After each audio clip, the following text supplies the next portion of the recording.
35장 16절에서 29절까지의 말씀, 우리 한 절씩 교독하시고 마지막 절은 함께 읽도록 하겠습니다. 35장 16절입니다. 그들이 베델에서 길을 떠나 에브라스에 이르기까지 얼마간 거리를 둔 곳에서 라헬이 해산하게 되어 심히 고생하여 그가 난산할 즈음에 산파가 그에게 이르되 두려워하지 말라. 지금 내가 또 등남하느니라 하매 그가 죽게 되어 그의 혼이 떠나려 할 때에 아들의 이름을 베논이라 불렀으나 그의 아버지는 그를 베냐민이라 불렀더라. 라헬이 죽음에 에브랏 곧 베들레헴 길에 장사되었고 야곱이 라헬의 묘에 비를 세웠더니 지금까지 라헬의 묘비라 일컫더라. 이스라엘이 다시 길을 떠나 에델망대를 떠나 장막을 쳤더라. 이스라엘이 그 땅에 거주할 때에 르우벤이 가서 그 아버지의 첩 빌하와 동침하며 이스라엘이 이를 들었더라. 야곱의 아들들은 열둘이라. 레아의 아들들은 야곱의 장자 르우벤과 그 다음 시므온과 레위와 유다와 이사갈과 스불론이요 라헬의 아들들은 요셉과 베냐민이며 라헬의 여종 빌하의 아들들은 단과 납달리요 레아의 여종 실바의 아들들은 각과 아셀이니 이들은 야곱의 아들들이요 밧단 아람에서 그에게 낳은 자더라. 야곱이 기럇 아르바의 마므레로 가서 그의 아버지 이삭에게 이르렀으니 기럇 아르바는 곧 아브라함과 이삭이 거류하던 헤브론이더라. 이삭의 나이가 180세라. 이삭이 이삭이 나이가 많고 늙어 기운이 다함에 죽어 자기 열조에게로 돌아가니 그의 아들 에서와 야곱이 그를 장사하였더라. 아멘. 저는 본문의 말씀을 가지고 기쁨과 슬픔의 교차로를 걷다, 기쁨과 슬픔의 교차로를 걷다라는 제목으로 말씀을 나누겠습니다. 우리가 야곱 지금 16번째입니다.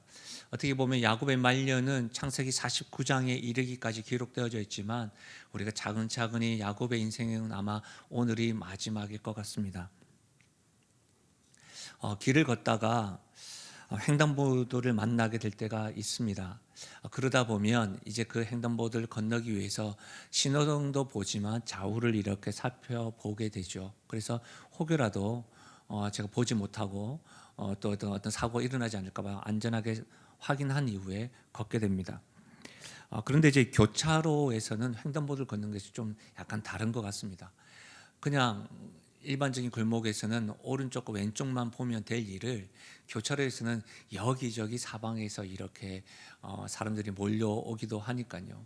제가 하루는 이제 오목교에 있는 교차로를 이렇게 걷게 되었는데 그때는 제가 깜짝 놀랐습니다. 자전거도 이동을 하고 요즘에 오토바이도 이동하고 어디에서 이렇게 사람들이 많이 나왔는지 그렇게 함께 걸으면서 제가 생각을 딱 이렇게 하게 된 거예요.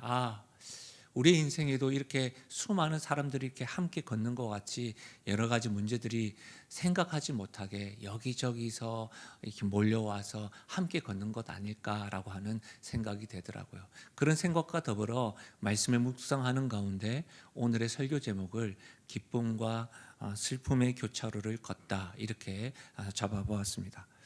오늘 본문의 말씀은요, 인생에서 만날 수 있는 기쁜 일, 슬픈 일, 여기저기에서 일어나는 일들을 확인해 줍니다. 특별히 야곱의 인생에서 야곱이 베델에서 예배의 회복이 일어난 이후에 경험한 일들, 그런 경험한 일들은 야곱의 힘으로는 어찌할 수 없는 일들입니다. 그것은 바로 출생과 또 죽음과 자녀의 문제입니다. 여러분, 야곱이 지금 경험하고 있는 이와 같은 문제와 시련들은 우리의 인생에서도 경험되어지는 일입니다. 믿음 생활하는 성도에게도 예외는 아닙니다. 그래서 그와 같이 우리와 함께 걷는 인생의 문제들을 우리는 어떻게 바라보아야 하는지 질문하게 되는 것이죠. 인생에서 겪게 되는 문제들, 그거는 어떤 것이 있는지, 또 그것을 어떻게 바라보며 또 어떻게 우리가 믿음으로 해석해야 되는지, 하나님께서는 이와 같은 일들을 함께 겪게 하시면서 우리에게 교훈하시는 것은 어떤 것이 있는지 이와 같은 관점으로 오늘 말씀을 살펴보도록 하겠습니다. 먼저는 야곱이 경험하고 있는 것인데요, 아내의 죽음과 아들의 출생입니다. 여러분, 야곱의 가족들이 베델에서 떠나 에브라스로 가는 길에 라헬이 해산을 합니다. 이 에브라스는 베들레헴의 옛 이름입니다. 그 과정이 순탄하지 않아서 난산을 합니다. 결국 난산으로 인해 라헬은 아들을 낳고 나서 죽음을 맞이합니다. 여러분, 야곱의 입장에서는 사랑하는 라헬, 심지어 그렇죠, 7년을 며칠같이 사랑했던 그 라헬의 죽음은 경험하고 싶지 않은 일이 분명합니다. 남편의 입장에서 아내의 죽음은 인생의 전부를 잃는 것과 같습니다. 그 슬픔은 어느 것과도 비교가 되지 않는 일이지요. 여러분, 무엇보다도 사랑하는 아내가 죽어가면서 하는 말은 남편의 입장에서 생각을 해보면 무슨 일이 있어도 목숨을 걸고서라도 그 말은 꼭 지키고 싶어 합니다.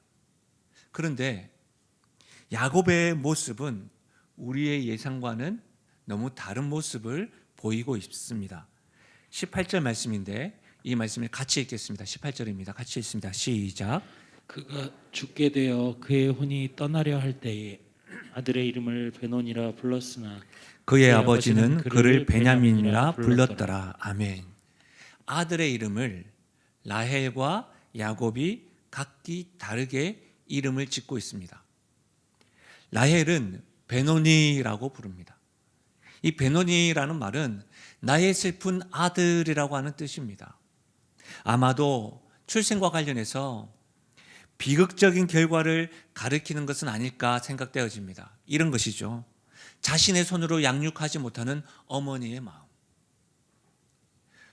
아들만 두고 떠나는, 함께하지 못하는 엄마의 마음이 담겨져 있어서 죽기 직전에 그 아들을 나의 슬픈 아들 베노니라고 부른 것이 아닌가 싶습니다. 야곱은 베냐민으로 부르고 있습니다. 이 베냐민이라고 하는 이름의 뜻은 오른손의 아들입니다. 여러분, 오른손은 왼손보다는 긍정적인 의미입니다. 혹 현장과 온라인에서 예배드리시는 분 가운데 왼손잡이 있으신데 아니요, 오해하지 마시고요. 실제로 여러분, 성경에 이스라엘의 지도자요 사사인 에훗은 왼손잡이 에훗으로 설명하고 있습니다. 모든 것이 오른손 중심으로 편제되어 있었던 고대 사회에서는 왼손잡이가 신체적인 장애를 뜻하기도 하였습니다. 그럼 반대로 오른손은 명예나 기술이나 건전성을 함축하는 뜻이었습니다. 특별히 하나님의 권능, 하나님의 능력을 묘사할 때도 하나님의 오른손으로 강권하시다라고 성경은 설명합니다. 여러분, 베노니와 베냐민 발음이 비슷합니다. 그래서일까요? 야곱이 라헬의 말을 잘못 들어서 이렇게 이름을 지은 걸까요? 라헬의 마음이 담겨져 있는 이 베노니의 의미의 뜻을 들어보셨잖아요. 부정적인 의미가 가득합니다. 야곱은 그 부정적인 이름을 긍정적인 의미의 베냐민으로 지금 바꾸었습니다. 야곱이 아들의 이름을 계명한 것을 통해서 우리는 야곱의 믿음을 발견할 수가 있습니다. 슬픔 속에서도 출생한 아이지만 하나님께서 우리 가정에 더하신 아들이다. 슬픔은 분명히 있지만 하나님께서 허락하신 아들이다 라고 하는 믿음의 고백을 하고 있는 겁니다. 목사님, 그게 어디에서 알 수가 있습니까? 우리가 야곱의 인생을 처음부터 이렇게 살펴보고 있잖아요. 여러분, 창세기 30장 24절에 이런 말씀이 있어요. 그 이름을 요셉이라 하니 여호와는 다시 다른 아들을 내게 더하시기를 원하노라 하였더라. 요셉의 어미는 라헬입니다. 라헬이 요셉을 출생했을 때에 어떻게 해요? 여호와는 다시 다른 아들을 내게 더하실 것을 원하노라, 소망하였습니다. 라헬뿐만 아니라 야곱도 함께 소망하면서 두 사람이 더하실 아들을 위하여 기도하였음을 알 수 있습니다. 즉 야곱은 베냐민을 하나님께 기도의 응답으로 생각하여 믿음으로 고백하고 있습니다. 사랑하는 여러분, 어떠세요? 이 야곱의 모습을 보면서 어떤 생각이 드시나요? 아내가 죽어가면서 아들의 이름을 그녀가 원하는 대로가 아니라 믿음의 고백으로 하고 있는 이 모습을 여러분은 어떻게 이해가 되시나요? 이렇게 질문을 바꾸어 보는 것은 어떨까요? 고난 가운데 믿음으로 감사하는 야곱에 대해서 여러분 어떻게 생각하십니까? 아니요, 이렇게 또 바꿔볼까요? 슬픔 중에 있을 때 여러분은 믿음으로 고백하실 수 있으시겠습니까? 2021년도 11월 8일 며칠 되지 않았죠. 이 월요일 날 목회 데이터 연구소에서 월드 비전의 의뢰를 받아서 기독교인의 감사 생활에 대한 조사를 발표했습니다. 이 조사는 올해 9월 10일부터 23일까지 전국 만 19세 이상 기독교인 1000명을 대상으로 진행되었는데요. 한국의 기독교인들은 하나님께 감사 기도나 감사 찬양을 자주 드린다는 응답이 24%로 4명 중 1명 정도로 나타났습니다. 반면에 기독교인임에도 불구하고 감사 기도, 감사 찬양을 드리지 않는다, 전혀 하지 않는다, 별로 하지 않는다 역시도 4명 중 1명 가량으로 조사되었습니다. 특별히 여러분 이 그래프를 한번 보시겠어요? 이 그래프에 보시면 기독교인의 46%는 고난 가운데 감사 기도한 경험이 없다라고 되어져 있어요. 전혀 하지 않거나 별로 한 적이 없다는 것이죠. 그럼 반대로 기독교인 중에 고난 가운데 감사 기도한 경험이 절반을 조금 넘는 54%만이 하고 있어요. 반대쪽 그림을 좀 보시면 고난 가운데 감사 기도한 경우는 육체적인 질병이나 장애 등 46%로 가장 높은데 43% 있는 것을 보십시오. 가족 간의 갈등을 두 번째로 응답했습니다. 그러니까 우리가 이 통계표를 해석할 때에 가족 간의 갈등이 믿음 있는 성도들 가정에 상당히 많다는 것을 간접적으로 알 수가 있습니다. 그렇죠? 설문조사를 보면서 여러분 어떤 생각이 드십니까? 여러분은 고난 가운데 감사 기도한 경험이 있으십니까? 육체적인 질병이나 부상이나 상해나 장애 등으로 인해서 여러분은 감사 찬양을 하시거나 감사 기도한 적이 있으신가요?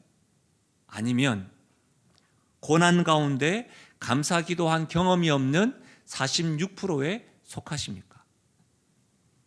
사랑하는 여러분, 야곱은 어찌해서 슬픔 중에 이렇게 감사하고 믿음의 고백을 할 수 있었을까요? 아내가 죽었음에도 불구하고 그 아들을 믿음으로 고백한 이유가 무엇일까요? 그것은 하나님께서 그들의 기도에 응답하신 것으로 믿었기 때문입니다.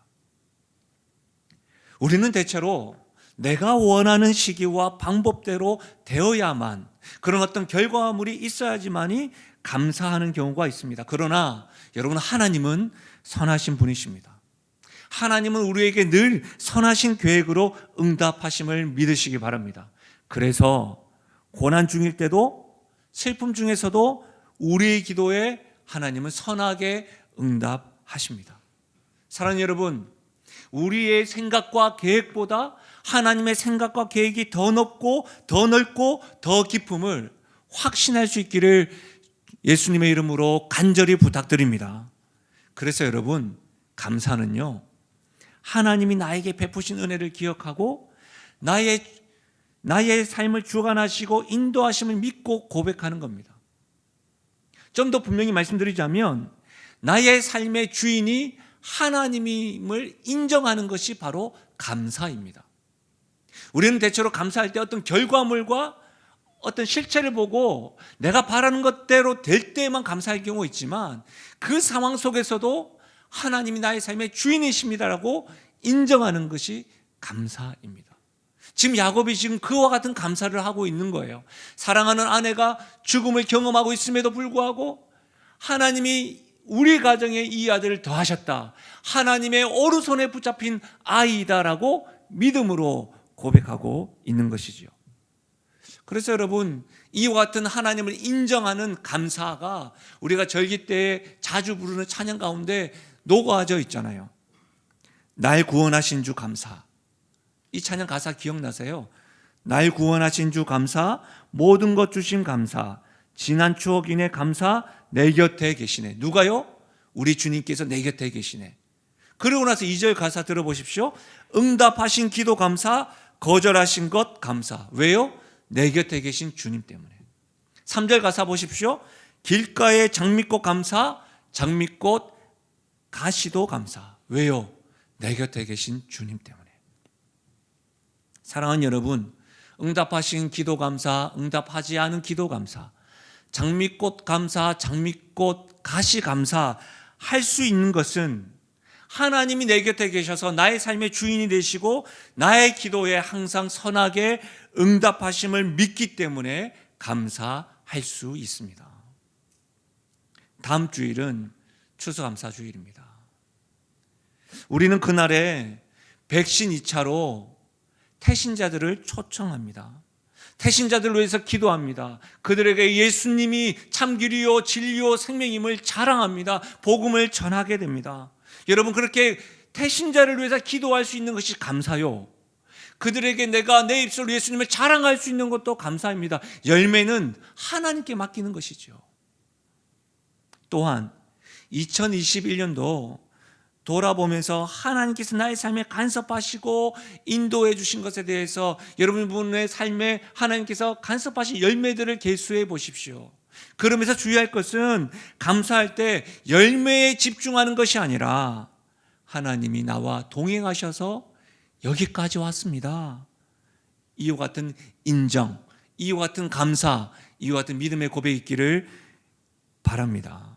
그래서 여러분, 슬픔 중에도 함께 하신 하나님으로 인해 감사하고 믿음의 고백을 할 수 있는 우리 모두가 될 수 있기를 예수님의 이름으로 간절히 축복합니다.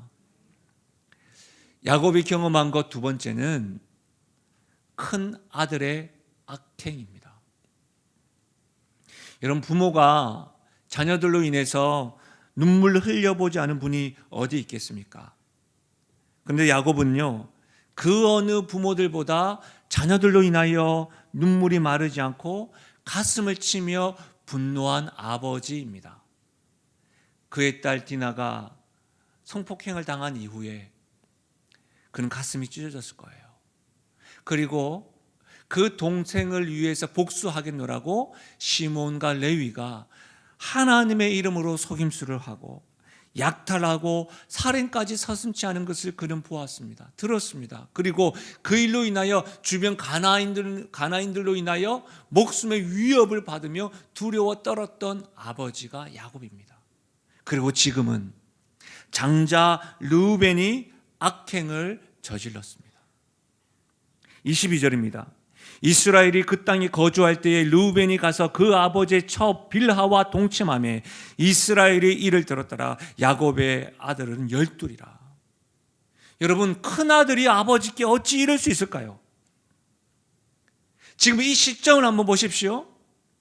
야곱이 라헬이 죽고 난 이후에 묘비를 세우고 다시금 하나님 약속하신 대로 믿음의 길을 떠나려 갈 때에 그때 이런 일이 일어난 거예요. 어찌 이럴 수 있냐 이 말이에요. 조금이라도 아버지의 마음을 안다고 한다면 이렇게 하면 안 되는 것 아닐까요? 르우벤은 왜 이런 일을 행하였을까요? 많은 신학자들의 성경에 기록되어져 있지만 정황을 통해서 해석을 내어놓습니다. 분명한 사실은 여러분, 우리가 잘 알 수 있는 것처럼 정욕에 이끌려 행동했다는 것이죠. 빌하와 실바는 레아와 라헬의 여종입니다. 그 여종이라는 사실을 통해서 알 수 있는 것은 그의 어머니 레아와 라헬과 같은 연세가 아니었다는 것이죠. 소녀와 같은 여인들이었다는 것이죠. 그래서 그는 정욕에 이끌려서 행동한 것이 분명합니다. 또 한 가지는 라헬이 죽은 이후에 그의 아버지 야곱이 라헬의 여종인 빌하에게 마음이 뺏길 것을 염려하여 그의 어머니 레아를 위하여 이렇게 악행을 저질렀다고 말하는 이들도 있습니다. 그리고 장자로서 말입니다. 다른 형제들에게 아버지의 권위에 도전하는 모습을 보이면서 자신이 장자라는 것을 증명하기 위해서 일을 행하였다라고 말하는 경우도 있습니다. 여러분, 오늘 우리의 말씀을 가만히 보시면 12아들들을 소개할 때에 태어난 순서대로 소개하지 않습니다. 어머니의 아들들을 이렇게 순서대로 하는 거죠. 정부인인 레아, 라헬, 빌하, 실바, 이렇게 어머니의 이름 순으로. 이것을 보면 알 수 있는 게 뭐예요? 12아들들 가운데 갈등이 심하였다는 것이죠. 이것을 통해서 장자 르우벤이 이 일을 통하여 자신이 장자라는 것을 증명하고 장자의 위치와 권위를 내세우기 위함이었을 것이라고 이야기도 합니다. 여러분, 어떤 이유에서든지 르우벤의 이 일은 하나님과 아버지에게 악행을 행한 일입니다. 그래서 여러분, 성경은 야곱을 통해서 하나님께서 분명히 르우벤에게 말씀하십니다. 함께 읽어볼까요? 창세기 49장 3절과 4절입니다. 같이 읽겠습니다. 시작. 르우벤아, 너는 내 장자요, 내 능력이로 내 기력의 시작이라. 위풍이 월등하고 권능이 탁월하였다마는 물의 끓음 같았은즉 너는 탁월하지 못하리니 내가 아버지의 침상에 올라 더럽혔음이로다. 그가 내 침상에 올랐었도다. 여러분, 르우벤은 장자로서 위풍이 월등하고 권능이 탁월하지만 하나님의 장자권을 받지 못한다고 분명히 말하고 있습니다. 더불어서 여러분, 역대상 5장 1절에 이렇게 기록되어 있어요. 이스라엘의 장자 르우벤의 아들들은 이러하니라. 르우벤은 장자라도 그의 아버지의 침상을 더럽혔으므로 장자의 명분이 이스라엘의 아들 요셉의 자손에게로 돌아가서 족보에 장자의 명분대로 기록되지 못하였느니라.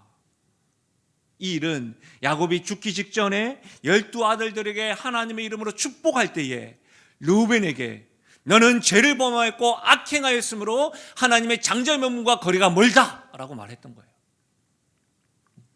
여러분, 근데 여기서 한 가지 아쉬운 부분이 있어요. 야곱은 라헬이 죽었고 그럼에도 불구하고 슬픔 중에도 하나님이 우리 가정에 아들을 더하셨다라고 해서 슬픔의 아들이 아니라 하나님의 오른손에 붙잡힌 아이다라고 믿음의 고백을 하였습니다. 이전에 우리가 살펴봤던 야곱보다는 비교가 되지 않을 만큼 베델의 하나님을 경험하고 회복한 이후에 믿음이 성장한 것을 보게 됩니다. 그러나 여전히 아쉬운 모습은 창세기 34장 30절에 기록되어져 있는 것처럼 시몬과 레위에게 그러하였듯이 르우벤에게서도 죄에 대해서 알고 있음에도 불구하고 직접적으로 지적하거나 훈계하지 않고 잠잠하고 있습니다. 이것이 아쉽습니다. 왜 이러는 걸까요? 야곱은 왜 이러는 걸까요? 좋아요. 베델의 하나님을 기억하기 전에, 회복되기 전에는 여전히 하나님 대해서 두려워하지 않았기 때문에 시몬과 레위에게 그랬다고 하자고요. 그러나 베델의 하나님을 경험하고 예배가 회복된 이후에도 왜 자녀의 잘못을 보고도 지적하지 않는 것일까요? 왜 그럴까요? 이 부분을 고려신학대학원의 성경신학을 가르치시는 한정건 교수님은 이렇게 해석하셨습니다. 한번 들어보십시오. 가족들 사이에서 벌어진 이 일에 자신이 원인인 제공자라는 자책감이 있을 수도 있고 그것들을 들추어내서 가족들 사이에 서로 피를 흘리며 싸움을 하는 더 큰 불행을 막기 위해 서 있을 수도 있다. 그러나 그는 마음에 간직하고 결국 장자권을 박탈한다. 무슨 말이에요, 여러분? 지금까지 삶을 돌아보니까 회개하는 심정으로 자신을 돌아보면서 아버지로서 그럴 수 있다라고 공감되지 않습니까? 우리 부모님들 어쩌다가 다 부모님들이 되잖아요. 사랑을 해서 부부의 연을 맺고 가정을 이루고, 특별히 어쩌다가 아버지가 된 분들은 보통 이런 생각을 하잖아요. 내가 가정을 위해서 열심히 일을 하는 것 자체가 가정을 사랑하고 아내를 사랑하고 자녀를 사랑한다는 것. 그렇게 열심히 땀 흘리고 수고했는데 뒤돌아보니까 자녀들이 너무 많이 큰 거예요. 거리를 느껴지게 되는 것이죠. 그러면서 하나님의 은혜를 경험한 거예요. 아, 내가 좀 더 이것 말고 다른 것들도 사랑의 방법이었다는 것을 깨닫게 되는 것이죠. 그렇게 하면서 자책하면서 이야기하는 것으로 보게 되면, 잠잠한 것을 보게 되면 공감이 됩니다. 그러나 우리가 야곱을 배우면서 엘리 제사장을 언급했잖아요. 그는 아들들에게 책망을 하였지만 하나님의 응답은 무엇이었습니까? 너가 아들보다 나를 경멸히 여기는구나. 그래서 하나님이 사무엘상 2장에 나는 이제부터 나를 존귀히 여기는 자를 존귀히 여기고 나를 경멸히 여기는 자를 멸하리라 라고 말씀하셨잖아요. 다시 말하면 죄에 대해서는 하나님 앞에 엄중히 경고하고 가르쳐야 됨을 우리는 명심하고 배워야 하는 거예요. 사랑하는 여러분, 자녀들에게는 마땅히 가르쳐야 될 것을 가르쳐야 됩니다. 영어보다도 수학보다도 다른 그 어떤 것보다도 뭘 더 가르쳐야 됩니까? 하나님 앞에 죄를 짓는 일에 대해서는 분명하게 정확하게 훈계해야 될 줄로 믿습니다. 여러분, 창세기의 저자가 누구인 줄 아세요? 모세죠. 우리는 보통 창세기, 출애굽기, 레위기, 민수기, 신명기를 모세오경이라고 합니다. 그렇죠. 하나님의 감동으로 모세를 통해 하나님의 말씀을 기록하셨어요. 그렇다면 우리가 지금 읽고 있는 이 창세기의 말씀, 이 말씀의 1차 수신인은 애굽에서 출애굽한 이후의 이스라엘 백성들입니다. 또 역대상에 기록되어져 있는 이들은 여러분 다음 세대들이에요. 무엇을 말하냐면 이스라엘 민족의 근간이 되는 12지파를 소개하는 대목에서 르우벤이 지금 아버지의 첩을 범한 사건을 숨기지 아니하고 하나님은 모세를 통하여 기록하고 있다는 사실입니다. 야곱은 잠잠하고 여러 이유들로 숨겼으나 하나님께서는 이스라엘 백성들에게, 다음 세대들에게 밝혀 드러내고 있다는 거예요.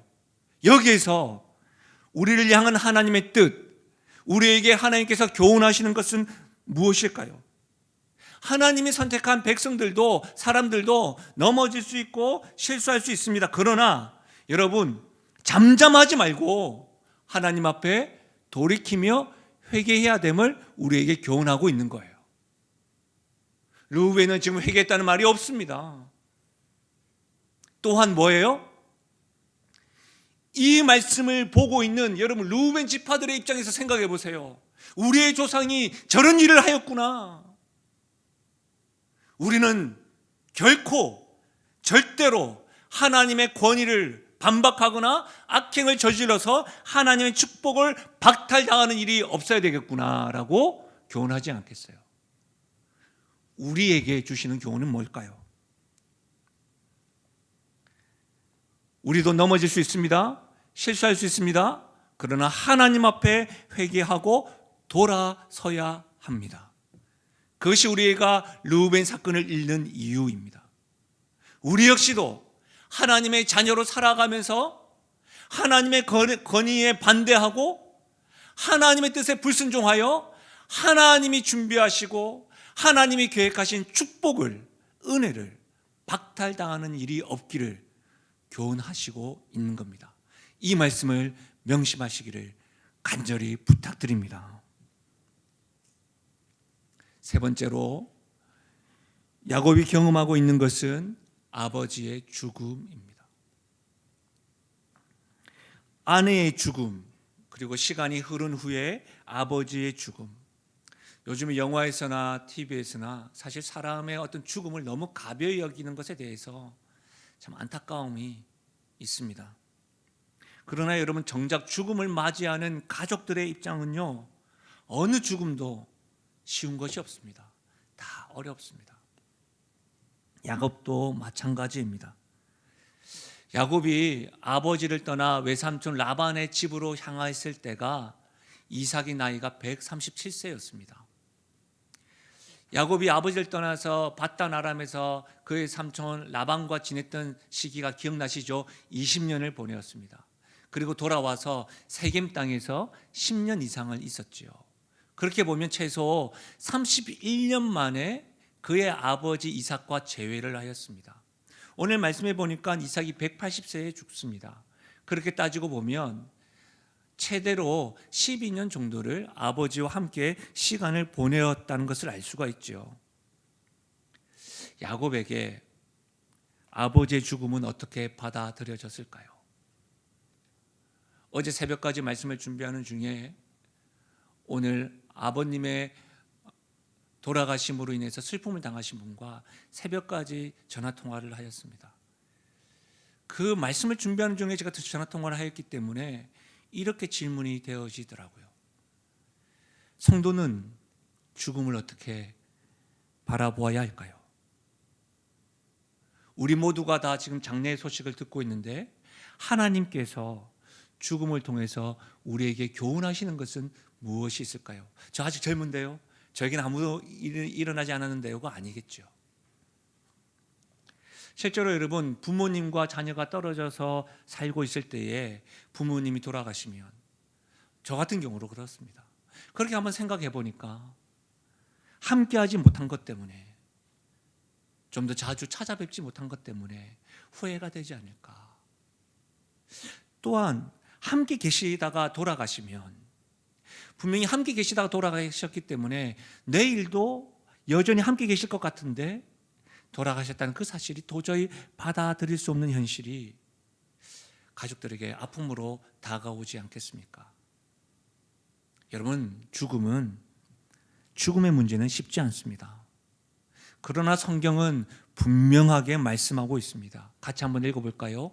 히브리서 9장 27절입니다. 함께 읽겠습니다. 시작.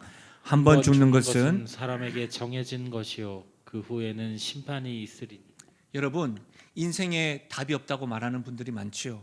예, 정해진 것이 하나 있는데 그것은 바로 한 번 죽는 것, 죽음입니다. 인생이 답이 없는 것 같지만 정해진 것, 한 번 죽는 것은 정해졌습니다. 죽음은 모든 인생에게 정해진 일입니다. 죽음 후에는 끝이 아닙니다. 심판이 있습니다. 이것이 여러분 성경입니다. 만약 한 번 죽는 것이 모든 인생에 정해진 것이고 죽음으로 끝난다고 한다면 우리들은 모두가 다 즐기고 하고 싶은 일을 하면서 살아야 하는 것이 당연하지 않겠습니까? 우리가 지금 이렇게 예배드리는 것 불필요하겠죠. 하나님의 살아계신 그 하나님 대해서 우리가 인정을 하고 그 하나님을 의식하는 것 아니 필요 없죠. 한 번 죽는 것으로 끝나는 인생이라고 한다면 굳이 그럴 필요가 뭐가 있겠어요. 그러나 죽음으로 끝이 아니라 이후에 심판이 있습니다. 즉 천국과 지옥이 있습니다. 성경의 말씀대로 인생의 연수가 70이고 강건하면 80이고 90이라 하더라도 천국과 지옥은 영원합니다. 그래서 여러분, 우리는 복음을 쉬지 않고 전하고 가족 구원을 위해 주변 태신자들을 위해서 눈물로 기도하며 은혜를 구하는 것이지요. 영원한 천국에서 만날 수 있기를 기대하면서 말이죠. 혹이 자리에 죽음으로 이 땅에서 먼저 떠나보낸 가족들이 있다고 한다면 천국에서 다시 만날 그 소망으로 위로받을 수 있기를 바랍니다. 뿐만 아니라 오늘 현장에서 예배드리는 분들과 온라인에서 예배드리는 모든 분들이 길과 진리와 생명 되시는 예수 그리스도를 믿음으로 구원의 확신, 저 천국이 나에게 소망되어지고 선물로 주어진 것임을 확신할 수 있기를 주님의 이름으로 부탁드립니다. 사랑하는 여러분, 우리는 죽음 앞에 인생에 대해서 분명하게 명심해야 합니다. 한번 따라 하실까요? 인생은 왔다가 가는 순례자이다. 다시 한번 더, 인생은 왔다가 가는 순례자이다. 여러분, 인생은 순례자입니다. 필그림입니다. 그냥 이 땅에 와서 끝나는 것이 아닙니다. 우리는 다시 천국에 가는 것이죠. 메멘토 모리라는 말을 들어보셨지요? 라틴어인데요. 죽음을 기억하라입니다. 죽음을 기억하라. 메멘토 모리. 책 제목도 있죠. 너는 반드시 죽는다는 것을 기억하라. 메멘토 모리. 근데 여러분, 옛적에 로마에서 승리하고 돌아온 개선 장군이 이렇게 시가 행진을 할 때에 노예들, 전리품들이 따라오잖아요. 그 노예들에게 외치라고 했답니다. 뭐라고요? 장군을 칭송하라고 했던 것이 아니라 메멘토 모리라고 외치라고 했대요. 여러분 의아하지 않습니까? 계산하고 있는 장군이 이렇게 시가행진을 할 때에 노예들은 메멘토 모리, 메멘토 모리라고 외치고 있는 거예요. 그 말이 무슨 말이에요, 여러분? 한껏 승리감에 도취된 계선 장군에게 너무 승리에 도취되지 말고 우쭐대지 말고 겸손할 것을 교훈하고 있는 거예요. 모든 인생이 기억해야 될 말, 메멘토 모리 아닐까요? 너는 반드시 죽는다는 것을 기억하라. 여러분, 내가 만약 오늘 죽을 수 있다고 한다면 우리는 어떻게 살아야 할까요? 이삭의 죽음을 통해서 야곱은 어떻게 받아들여야 될까요? 장래의 소식을 여기저기서 듣는 우리들은 이것을 어떻게 받아들여야 될까요? 책에서 읽은 내용입니다. 여러분들과 나눕니다. 미국에서 어떤 사람이 묘지를 돌다가 한 묘비의 글이 흥미로워서 멈춰 서게 되었다고 합니다. 그리고 읽었습니다. 첫 번째 줄. 나도 전에는 당신처럼 그 자리에 서 있었어. 그 글을 읽고 난 다음에 웃게 되었답니다. 어떻게 알았지? 그리고 두 번째 줄을 읽습니다. 나도 전에는 당신처럼 그곳에 서서 그렇게 웃고 있었어. 두 번째 글을 읽고 난 이후에 조금은 심각해졌습니다. 그래서 세 번째 글을 읽습니다. 이제 당신도 나처럼 죽음을 준비하시오. 여러분 어떻게 다가오세요? 인생은 왔다가 가는 순례자입니다. 이 땅이 전부가 아니라 돌아갈 곳이 있음을 알고 오늘을 사는 것이 죽음을 준비하는 바른 태도입니다. 이것을 하나님께서 야곱에게도 우리에게도 말씀하시는 것이죠. 말씀을 마무리하겠습니다. 출생과 자녀의 문제, 또 가족의 사랑하는 이의 죽음의 문제, 이 세 가지는 야곱의 인생뿐만 아니라 우리의 인생에서도 교차로에서 갑자기 여기저기서 몰려들어서 함께 걷는 것과 같이 우리의 인생에서도 함께 늘 걷는 문제일 때도 있고 시련일 때도 있습니다. 그럴 때 여러분 기억하십시오. 그런 시련들과 문제들을 함께 걷고 있지만 그 문제들과 시련들과 함께 나의 인생의 주관자 되시는 하나님도 걷고 있다는 것을 기억하십시오. 그렇게 걷고 있다가 혹 잠시 하나님을 잊어버리셨다고 한다면 회개하고 돌이키십시오. 절대로 하나님의 은혜와 축복을 박탈당하는 그 자리에서 서 있지 마시고 돌이키십시오. 우리는 이 땅에 왔다가 가는 순례자입니다. 주님과 더불어 기쁨과 슬픔이 여기저기서 몰려와도 주님과 더불어 함께 순례자로 오늘을 믿음의 행동으로, 믿음의 생각으로, 믿음의 걸음으로 걸으시는 우리 모두가 될 수 있기를 예수님의 이름으로 축원합니다. 우리 시간 말씀을 생각하시면서 우리 이 찬송가로 하나님께 기도하며 나아가도록 하겠습니다. 오 놀라운 곳에 주 예수의 주 장능력의 주시로다.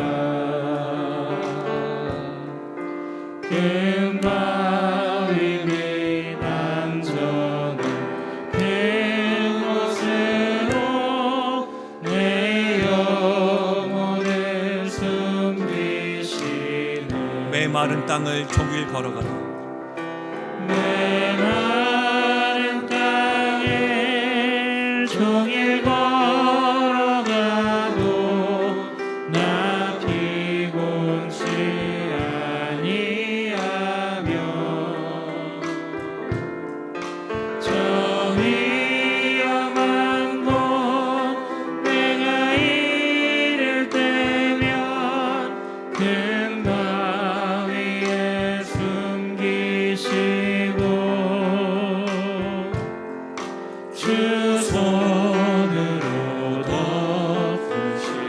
2절입니다. 올라온 구세주 예수 내 주, 오 놀라운 구세주, 내 모든 짐 벗기시네, 내 모든 짐 벗기시네.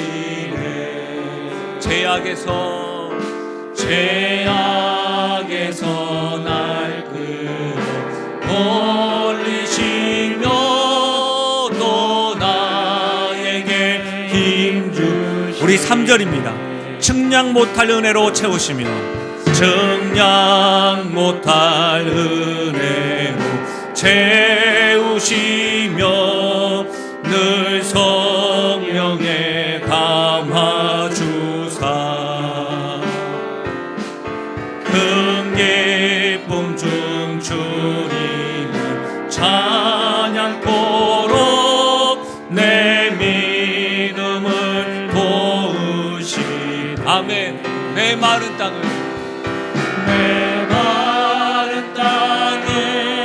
종일 걸어가도 나 피곤치 아니하며,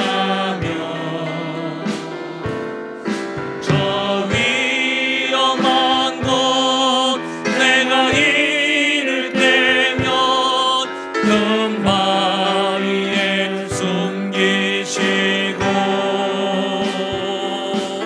주 손으로. 우리 주 앞에 이렇게 믿음의 고백을 하실까요? 주 예수님 공중에, 주 예수님 공중에 나 일어나 맞이하리. 이 확신 가지고 있으십니까? 그 구원의 은총을 노래하리.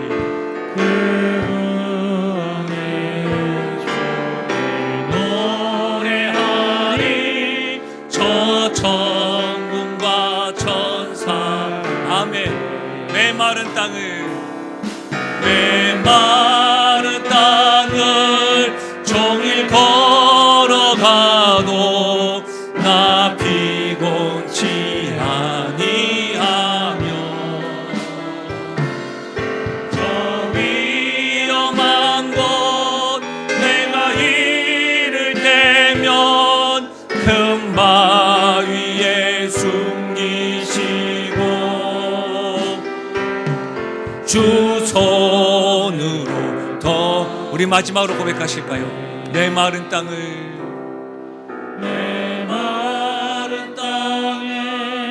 종일 걸어가도 나 피곤치 아니하며,